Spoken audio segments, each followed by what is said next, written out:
Hi everybody, welcome to Raising Vibrations. So this video, I want to talk to you about the new moon in Virgo. I'm very excited for this one. There's a lot of insights that I have and a tremendous amount of reflections that I feel I need to get out of my body to be able to share it with you. And hopefully by the end of this video, there will be something for you to take away that can give you a form of support around what these energies are about, how to take advantage of them, and what it means to be a participant in the current evolutionary pattern that is emerging within us as human beings. So very excited for this. Can't wait to jump into it with you today. There's a few things that I want to share with you guys. So first things first is on the 6th, or between the 6th and the 8th of October this year, there is an Evolutionary Astrology conference that's happening online. I am very excited to be a participant, part of this conference itself. I'll be doing a lecture on Saturn in Pisces, and my main focus will be to help you understand how the Saturn in Pisces transit can be understood from an evolutionary point of view. So thinking about things like how Saturn evolves, how this is showing up in your personal house, and also being able to look at it from the perspective of Saturn's actual planetary nodes. So I've been having a great time putting this kind of lecture together, very highly creative process, and I'll be participating with many other fantastic evolutionary astrologers. So if this is something that's interesting to you, I'll leave a link in the description, and all you need to do is just use the word Pluto, which again I'll write over there for you, when you actually sign up for your lectures that you want to watch, and you'll get a discount on that price as well. Okay. So very excited for that. What else is there that I wanted to just kind of point out? I haven't been able to do some videos as you've been seeing, especially new and full moons. This is simply because I've been in a kind of deep internal process myself. I'm currently having a Pluto square at the moment with many other people as well. And so I'm just kind of, reorientating myself, getting a deeper sense of connection, taking a break from YouTube for a little bit, and regenerating myself. And that's why I feel very excited and amped to be able to distill my sense of perception of the current astrological energy at the moment. And I just want to say thank you for being patient with me. Thank you for sticking around. As always, it is a great honor to be able to give you guys the ability to understand astrology in the way that I see it. So I just want a big shout out to all of you that are, wanting to be part of this engaged process with me. I'm very excited about this video as well. I can't say it enough. Okay. I'm just thinking about an anchoring point, or a point where I feel I can come into the conversation with us today. So let's start with let's do it this way. I've written my notes down over here, and I think I'm just going to kind of stay with the way that I've structured it. Let me start off with Pluto in Capricorn. It's coming up to its final retrograding phase, and it is also squaring the nodes. Okay, so for those of you that are unfamiliar with what I mean when I say square the nodes, what I simply mean is that the south and north node that is currently in Libra Aries is forming, in astrological terms, a 90-degree square, okay, to Pluto. So if you looked at the chart, which I'll show you, you'll see that there's a square red line aspect. And what this simply means is just that there's a tension between the parts of ourselves, the personalities, the experiences that we have that feel familiar and secure within us, and the dynamic relationship that we have to life as it's emerging within us. As things are changing, as things are erupting in new ways for us, we are in a constant symbiotic relationship between the parts of ourselves that feel familiar, secure, and known, and that which is changing just in front of us.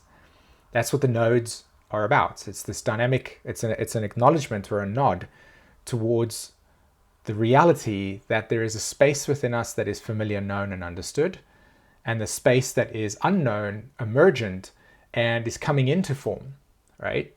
And like I said, there's a dynamic tension between the two. And so we experience that. That's what the nodes represent. So when Pluto, or any planet, comes into contact with this dynamic tension, we feel the energy of that planet in a very deep way. So when it's Pluto, this energy feels at a very deep way that there is something that is trying to. I'm wanting to integrate Pluto in a way that's non-astrological. So I would say this. I would say that this dynamic tension between what is emerging and that which feels familiar, South and North Node, and Pluto in the middle over there, it's pushing us to address Pluto. Address what parts of yourself have become outdated, what parts of yourself no longer resonate with you. Okay, so you can feel that.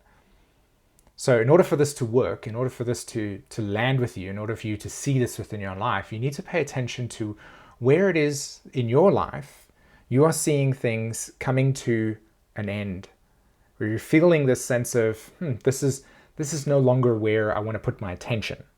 This is no longer where I feel that my energy is alive. And this is a key word for this new moon. It is what is feeling vibrant, alive, and fertile. What is feeling vibrant, alive, and fertile in my life? Where, if I allowed myself to pay attention to my life, what is real and emergent in my life right now? What's coming up for me? What new experiences are calling for my attention? Okay. And then the past, the Pluto, is saying, well, how much of your current self and attachments is blocking that energy to come into your life? Okay. So another way to see this is there's a part of you that is full, that can't hold the space for something new to grow, and you need to get rid of that. You need to eliminate it. You need to address that. You need to, move that out, like get rid of that sand that's holding you back, kind of thing, right? So you can put new stuff in. So you want to replenish in your life experiences, situations, emotional attachments that feel dead. You want to get rid of that, and you want to start allowing for that space that you're creating for new emergent experiences to take place. Okay? You have to pause the video in a way and reflect on where it is that you have attachments that are holding you back, and where do you have attachments that are calling for your attention for something to be revived, something to come into life. Yeah? That, in a nutshell, is to me what this new moon in Virgo is about. Okay? So I want to break this down for us, and I'm going to go over to the chart and get this explained in a way that we can all see it. Okay, so we are now looking at the new moon in Virgo. You can see here on my little cursor, there it is, 21 degrees of Virgo, Sun, Moon conjunction, okay? You notice just beneath it, this is Mercury, okay? Over here. Now, I want to kind of just intersect a little bit here. One of the ways that I have been teaching and mentoring students of mine at the moment is to really come into a chart. So this is something that I'm going to share with you. Okay, this is what I do in my mentorship with people. I don't want you to look at this chart and try and figure everything out. You will get overwhelmed psychologically, okay? And emotionally, you will become overwhelmed with this process, and that creates a tension within yourself that stops you from being able to really relax into deeper wisdom and insight and intuitive perception that can emerge, okay? So when you're looking at this chart, I'm going to go through a process of just observing what I see, and then through a process of noticing what I perceive as important, giving that attention to build why I said what I said in the beginning of this video, okay? So this is how I'm going to do this. So I'm noticing here that the sun, moon sits there in Virgo, all right, 21 degrees. I notice that Mercury is right up against that energy. Now, interesting, Mercury actually goes direct within a few hours of this new moon, by the way. So that's also something very interesting to notice, is that Mercury has come to the completion of its retrograde cycle. So if we actually click on Mercury and we go into the fantasticness of Luna, you can click there, directional change, and you can see there, 15th of September, right, Mercury turns direct. So it's super, super, in fact, I'll just make it bigger so that everybody can see it maybe. There it is, 15th of September, yeah? Okay. Now, the question is, can we close this? Yes, we can. Okay, great. So Mercury is coming into its direct form. So we know, just based on that there's something fresh that wants to be integrated, right? When a planet moves direct, there's an energy that wants to now be integrated. So we can already start to know that this new moon is about something that is fresh and wants to be integrated, okay? And especially around the Mercury energy. Okay, so notice that there. If I go over here, I notice that this Venus is also sitting comfortably in Leo. We know that it's turned direct, so it's been direct for a week or so, even a bit more. So this is interesting, and I noticed that there are these squares. Do you remember in the earlier part of the video, I said that there's the squares to the nodes, right? That's what a square looks like, right? At a red line. So you notice that Venus is squaring Jupiter, Uranus in Taurus. These two are getting very close together, and Jupiter also just recently went retrograde, okay?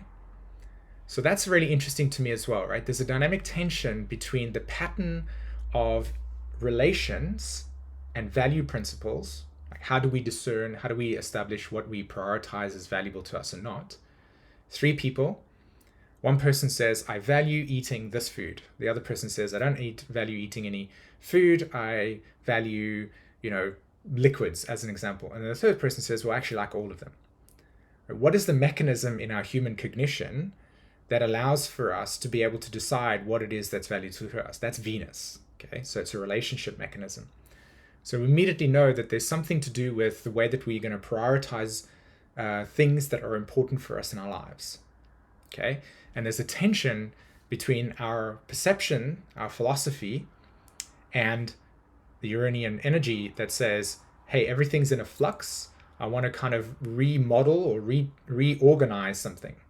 Okay, so there is a pattern of reorganization around our beliefs and the things that we value, along with this new fertile energy of something new to begin, along with something that wants to be integrated in terms of new insights.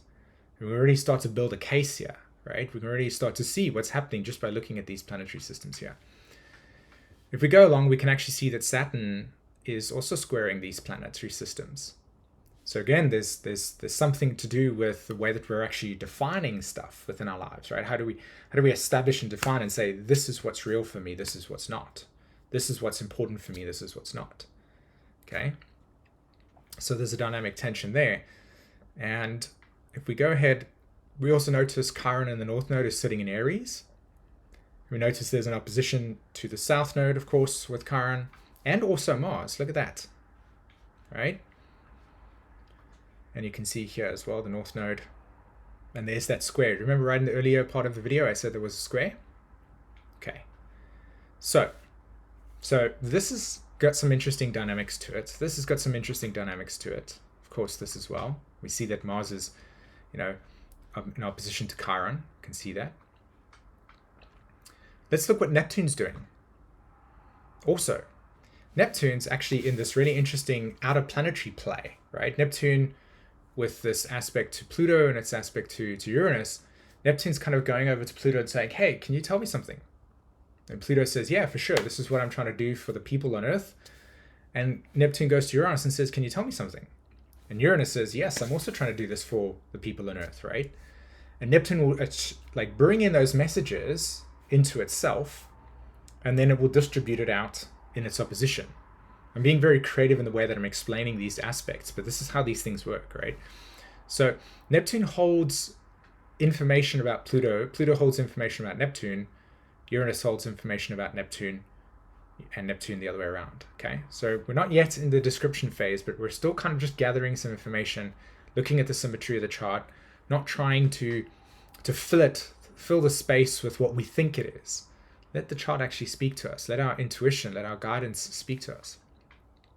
Okay, this is a really interesting aspect to me, because this aspect here between the South Node and Neptune tells me a lot about what this opposition's about, what these sextiles are about, and more importantly, what this squares to the nodes is about. Do you notice it there? There's the square that's taking place.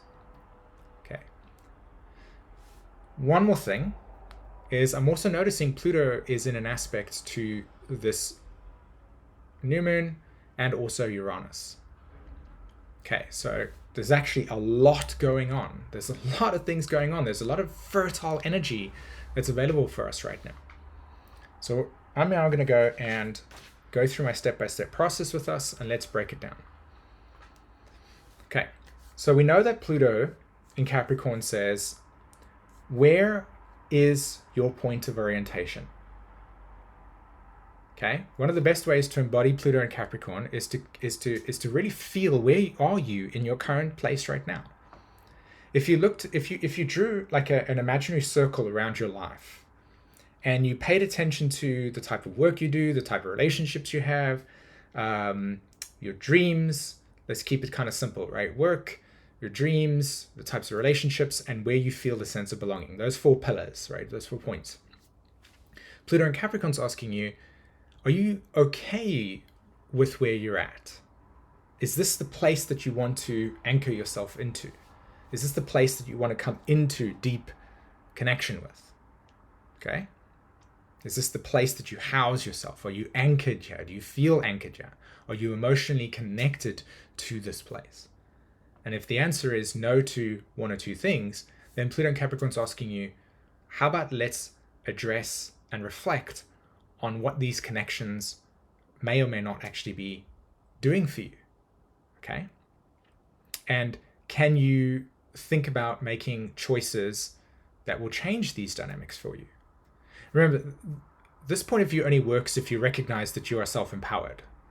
This point of view only works if you're ready to accept that your life can be interacted with, yeah? Okay. Because the binary of this new moon that's going to be taking place is futility and despair, which is not nice. Okay, so we can see that Pluto is there in Capricorn. It's asking for this anchoring point, right? And the trine to Uranus is interesting because when an outer planet trines another outer planet, the effect of the planetary system is like a tsunami. Okay, if you imagine that the edge of a shoreline would be where the personal planets are, okay?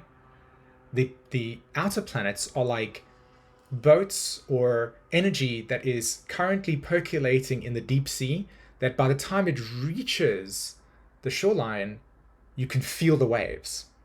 But the waves do not originate from the close, like right at the shoreline. They originated deep within the ocean. And so as that energy kind of gains momentum, it comes onto the shoreline, and that's why we experience the impact of outer planets the way that we do, psychologically and emotionally. That's why they have such a powerful effect on us. So if you're looking at Pluto-Uranus trine taking place here, you're looking at a energy form that is deeply supporting, okay, a orientation, Pluto in Capricorn, to what you consider to be your value set. Right at this point in time, what do you consider to be an act of self-preservation for yourself? So I'm going to put in the word self-preservation as Taurus. Okay? So where do you have energy that's available in your life right now? Where is it in your life that energy is calling you to interact with and say, this is what's fertile, this has potential, this has possibility, right? This energy is alive and salient for us right now. All you need to do is just recognize what's around you. This may be easy for some and difficult for others, but this energy is present, and it's very deep. It has a strong impact on your life, and you will notice over the next 6 months how powerful this trine actually comes into focus for people. But this is the point right now where you want to come into the realization that your life can change, that you can make an impact on things that you want to change within your life, that you want to grow within your life, right? That's what this trine represents. And at a collective level, it also speaks to this dynamic tension between where there are emotional blocks that are holding people down, and where are there patterns of openness filled with the possibility and potential for something new to come out of your life. Right? The last 4 or like 5-6 weeks have been emotionally very dense for people. But this energy is saying it's available to be opened up now. There's this possibility. All of this kind of constriction is now ready for something new to emerge, but it is emerging. It is not formed yet, so it might be difficult for you to kind of say that's what it is. That brings me to this aspect over here. The Virgo piece, and this is why it's important. I'll share why it's important specifically, but I did a video last week with a good EA colleague a good EA friend by the name of Ari Moshe, and I've just uploaded it to the YouTube channel. It's a fantastic conversation around Virgo processes.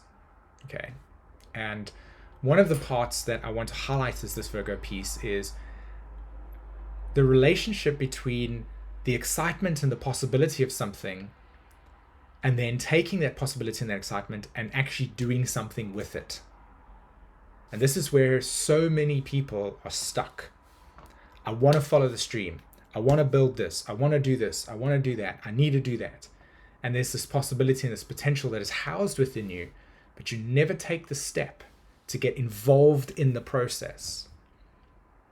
So this energy is inviting every one of us to take a step towards that which is alive and vibrant within your life right now. And to get involved in the process and get out of this idea that, you know, I should this kind of Western mentality of precaution and like I've got to think about everything and not just kind of live in a certain way. Take action is essentially what I'm saying in a very simple way. This is an opportunity and a moment where something fresh and fertile is coming into our lives, and get involved in the process.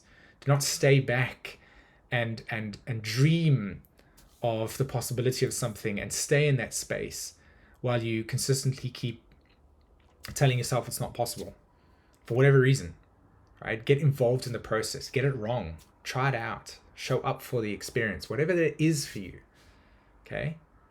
So it's what that trine is representing. So there's an opportunity for your reality to actually be changed that is in alignment with something you actually want. The question is, will you get involved? Okay. So let's take a look at Neptune, Pluto, Uranus that's sitting here. Here's the sextile between these outer planets, right? And then this opposition, in conjunct to the South Node, and this Moon opposition with Mercury, the Sun and Sun and Moon. Okay, so let's first look at this opposition, this in conjunct. Mercury is not direct yet, so let's look at this. Let's look at this in conjunct between. Maybe I should just talk about the opposition, because at the end of the day, that's what seems to be wanting to come out, right? But my Uranus is like, no, let's rebel. Okay, this in conjunct between the South Node and Neptune. The in conjunct refers and reflects to something you're not seeing. So between Neptune and the South Node, you may not be seeing that your sense of security and familiarity and holding on to things that just feel good to you, right? Holding on to them is actually what's inhibiting your ability to create space for something new to come into your life. You may be afraid to get something wrong. You may be afraid emotionally to take up space. You may be afraid or fearful or in some sort of mental pattern that stops you from getting involved in life. Okay? This in conjunct is asking you to reflect on where you may actually be getting things, or not getting things wrong, but where you're stopping yourself from getting things wrong. You need to come into dialogue. So my wisdom here for you here with this opposition, this pattern here, is to reach out to somebody that you can have a conversation with and ask them, how is my thinking stopping me from seeing something that is outside of my thinking? So where are my biases stopping me? Where is my my current beliefs, frames of reality, thinking, limiting what I maybe want within my life? How am I stopping myself? How am I cautioning myself? How is the patterns of my thinking stopping me from taking a step in the direction I want? So the Libra part is, we as human beings need to be interactive with other people so that we can have objective observation coming back and saying, here's where I think this could be changed, here's what I see that you may not see, and so on. You'd benefit like so much from letting your ideas, letting your thinking be flushed out in a conversation with somebody that can help you see what you may not be seeing. Okay? So Neptune, Uranus, and Pluto are kind of here representing where deep conditioning in your emotional and psychological landscaping can prevent you from stepping into a new space that you feel is freedom. And that brings me to this Mars opposed Chiron aspect, right? Here's Chiron in Aries in opposition to Mars. And this opposition speaks to, again, this tension between Aries, North Node in Aries, Chiron in Aries, right? Can I take up space?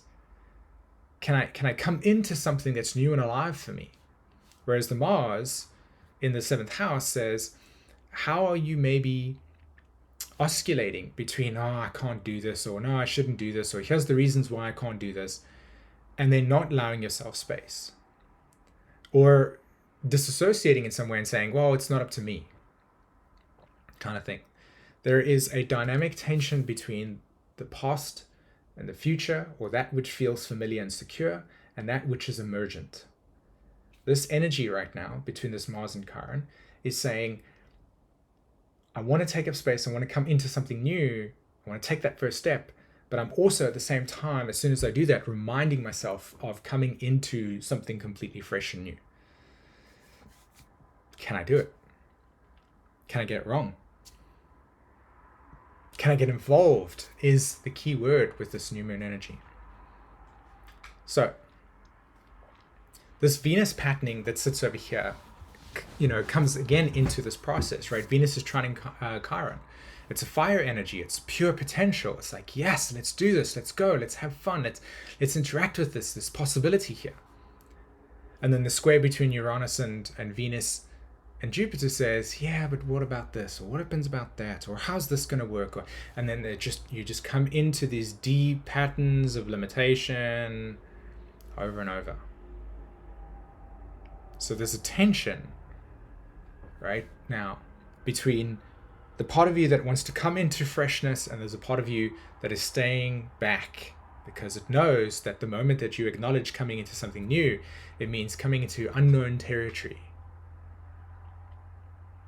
Right? We need that familiarity. We need that patterning. So this is why it's important for this Libra energy to you can't do this alone. You have to work and interact in a way that is in dialogue, right? So you need to be in dialogue with somebody to help you process through this next step. So the final piece that I'm going to land up on is the new moon in Virgo. So I'm going to put this over here. Come back to me on the main screen. Let's do this. Yes. Okay. So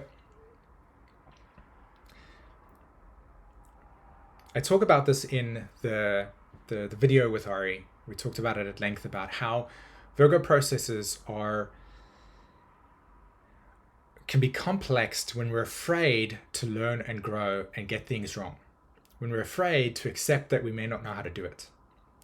So in order to protect ourselves from the experience of, I don't know how to do this, or I need to read up on some stuff, or watch a few YouTube videos, or start a process, or get involved and, apply where it is that I have a desire and inspiration for something, but I'm new to it. So therefore, I don't know where to begin.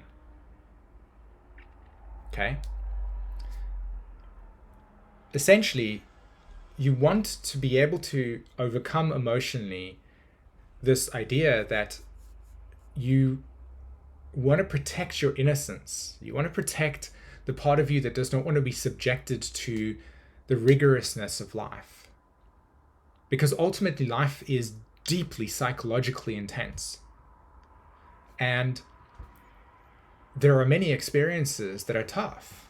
There are many experiences that are sheer, like, that are just overwhelming, that are huge, that are enormous, that can consume us. There are many situations and experiences out there in the world that we do not have individually the capacity to take on by ourselves. It is just not possible.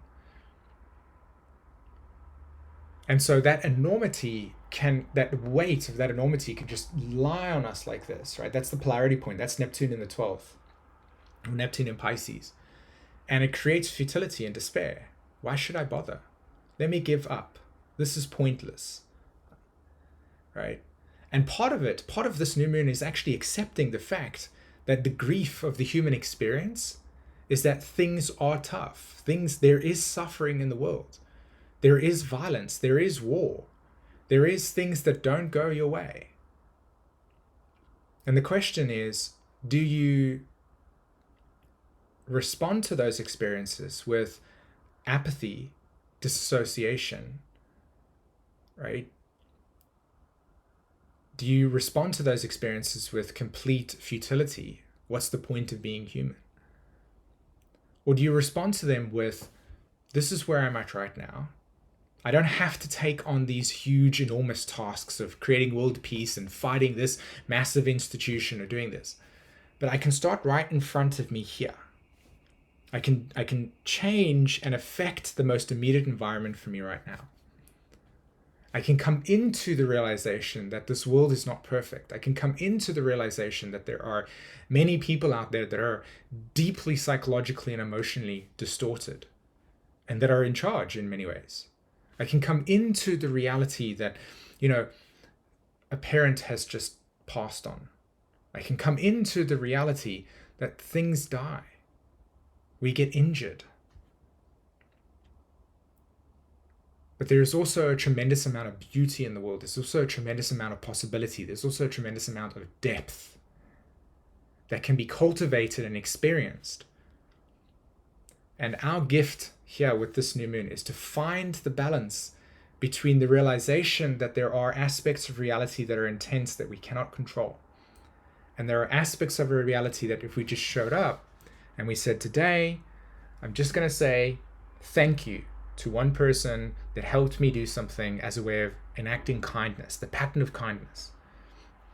Or today I'm going to take down my notes, my notebook, and I'm going to start writing out 3 or 4 things that I want to change in my most immediate environment that helps me freshen up and clean up in my energy field. Today, I'm going to take one thing and I'm going to say, this is what I would like to give my attention to that helps me move things along. When we do this, we enact the wisdom of Virgo, right? We enact the process of coming into form and realizing that, if you try to put a square in a circle, it's not going to fit. That is this is reality. So stop trying to do that. Accept it as it is. And go and find a piece where you take the circle and you take the square, right? And you find a different way of how these things can collaborate together. Libra. How can things in your life collaborate? How can you get things to work in ways where the original idea of wanting it to work idealistically doesn't? And then figuring out creatively different ways in which things can come together in your life. Like it's another way to see this energy. But what you can do to start something very practical within your life right now is to look around your life, look around your home, and say, this has been irritating me. This is what I need to change. This is what I need to give some attention to. And just come into it. Just show up for it. You don't have to do anything other than show up for it and just interact with it a bit and get it moving. Right? That's the vision of this Mercury retrograde. To get things moving again for yourself in a completely new way. Cool. So that is my conversation for you today on this new moon. I hope that there was a tremendous amount of value that you got from it. I'm always excited to share this with you guys. So I have some spots available for my mentorship program. This is where I take people who are wanting to go from self-studying astrology to I'm serious about it. I'm serious about having somebody actually give me a way to look at it in a chart from a more structured, more disciplined, more feedback-oriented perspective, and that I want to be in a community of people that are studying astrology and practicing astrology at a level that's beyond our self-study, right? That confidence that we need to develop when we're actually wanting to go and do readings for people or step out and do astrology in a different way. So if this is something that you feel that you are ready to commit to, then I'm going to leave a link in the description. All you need to do is fill out a little series of information so I can get a sense of where you're at. And then I also want to talk to you as well. So there is a free 15-minute call that I encourage you to book as well, where I can get a sense of where you're at. I can tell you a little bit about the current structure of it. And if there's an opportunity to work with you and I feel that this is right, you are somebody that I can give my expertise to and help you, then we'll go ahead with the process. So this is a way of being able to take your self-study energy and bring it into an environment that teaches you things that you don't get to be taught when you're self-studying. And most of my students will say to you that when you're self-studying, you feel confident, you feel comfortable, and then when you expose yourself to environments and situations that you don't experience with self-studying, then what happens is that all of your confidence goes out the window. And this is what this is also aiming to do for so many aspiring astrologers. And this is a perfect way to kind of nod to my own Mars and Venus in my chart, right? I've got Mars, Venus in Virgo. I'm meant to come into this idea of, okay, this is how this works versus I want to interact with it because what happens to get it wrong? This is something that we need to break collectively, okay? So there's a link in the description, mentorship. I'll leave that for you. Fill out the form. Let me have a chat. And if this is something that I think that would work for you, then we'll continue with the process. It's been a deeply enriching experience for me, and I've watched people go from simply just going, this is what I want to do, to being on podcasts, holding their Substack, being able to do readings for people, getting their websites sorted out. So it is a very powerful experience as well. Okay. All right, my friends, take care. Bye-bye.